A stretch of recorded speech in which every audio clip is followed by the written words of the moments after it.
What's up, guys? Nick here. So I'm going to talk to you and girls about the Columbo close. This is something I didn't invent. It's something that's been taught selling home improvements forever, and it works with pretty much any project or any item that you sell in the home.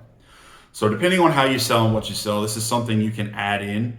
It's easy. It's simple. It doesn't really. I'm just making sure that that's where the camera is because it kind of looks funny. Doesn't really matter what you sell. All that matters is that it gets you an extra swing, an extra at bat, so that you can try to make the sale. So, what does that look like? What does that mean?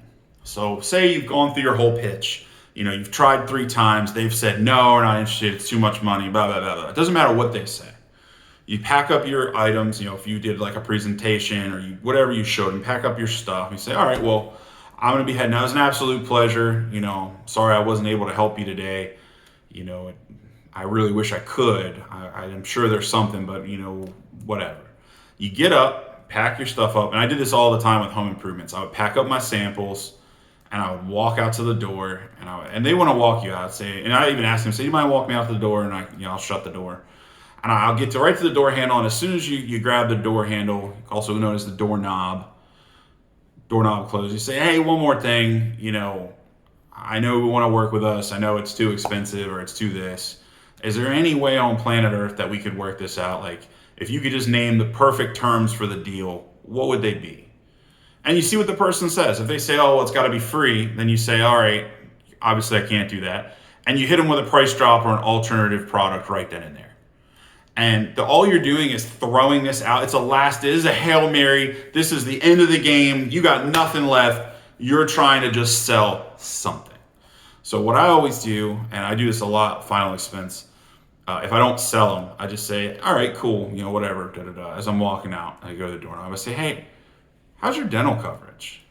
Especially if they have Medicare. 99% of the time, I know their dental coverage is terrible. So then I say, how's your dental? Does that cost you a lot of money? Oh yeah, it sucks. Well, I may not be able to help you with this, but I can help you with that. And then I go right into my dental pitch. And you'd be amazed, 50% of the time, if not more, people are gonna be like, oh wow, it's only $35 a month. And yeah, well, that's not bad. Then I at least got a policy on that house. I help those people in some way. Now with home improvements, what's awesome about that is home improvements, insurance kind of locks you in price-wise because you can't pick the prices. On the dental plans, it's either option A, B, or C, and the prices are normally set by the company. You can't, give them a discount or do anything like that. Where with home improvements, the pricing is normally set by the company in your discretion. So they'll give you a rock bottom minimum. They obviously don't want you to sell it there because they're not making as much money. You're probably not making commission or very little. So they give you this as like the last ditch effort. So for example, we'll say the price is $10,000. Well, you can go down to $9,000. But if you hit $9,000, you don't really make any commission, and the company's they're kind of screaming at that number, like, hey, if anything goes wrong, we're losing money. They don't want you to sell it there, but that's your rock bottom. Well, what I would do is I would say, all right, Mr. and Miss Homeowner, I know, we couldn't get it done at $10,000. It's still a little expensive for you. And I say, whatever, blah, blah, blah. They're going to always want to come back with a lower price. So you say, all right, if you could pick the price or you were comfortable with everything, you like me, you like the company, you love the products, it's just a little too expensive, right? Just like a smidge out of your budget. I always say it like that, just a smidge. Hold your hand up. It's just like a little bit. And they're normally going to say, yeah, maybe, who knows? I'll say, well, XYZ, you're in luck. I want to work with you on this project. It's not something we normally do, but let me make a quick call. You walk outside, you call your manager, ask them, is it okay to authorize you to go down to the rock bottom price? He may say no. So that's why I always recommend, depending on what you sell, you definitely want to run this by a superior if you're not at a high level or if you've not been doing it for a long time. You don't want to put yourself in a bad position. Because it does happen where XYZ, or you call your manager and say, hey, we got these sweet, tile shingles that are really expensive and I want to go down to this price. He might say, no way, we can't ever do that. Those are way too expensive. You already messed up the price as it is. That happens. But you give him a call and you say, hey, this is a situation. It adds some star power to it if you do the call in front of the people, but you want to rehearse that with your manager. I normally just walk outside and I'd call them and say, hey, this is what they want to do. What do you think? And he's going to probably say, okay. And you come back in and you say, look, this is what we can do. That's the simplest, easiest way for a new person to do it. Now, the next step, the evolution of that, is as you're walking to that door and you grab the doorknob, you go through that sequence, you make sure they like the company, they like the products, they like everything. It's really coming down to the price. Then what you say is, all right, look, obviously I can't do this, I can't do this $10,000 project for $5,000, right? If I could do that, I would. So let's say, 10,000 is just a smidge out of your budget. I'm going to call my manager. If I could get you close to 9,000, like 9,200, would that be able to get this project done? And then you shut up. You just shut your mouth hole, seal it. You don't speak. Do not fucking speak. Do not say anything. Stare directly in them with a little smile, kind of like, and you sit there quietly. And I've had it to where I've had a good 20 seconds of silence, and I make it very clear that I could stand there all fucking day.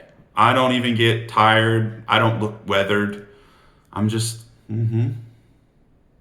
slight little head nod.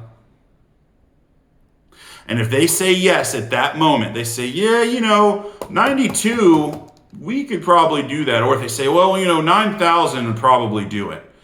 And then you say, all right, Mr. Homeowner, $9,000 will do it.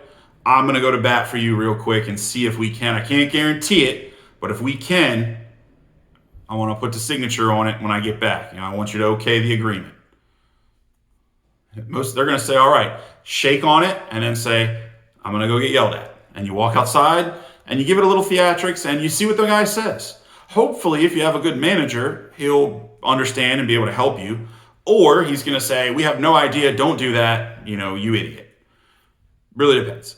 Don't know what your manager's like. But that's how I would handle that with the Columbo close. It gives you one more shot, one more thing, that's what that guy always said, to try to get the deal.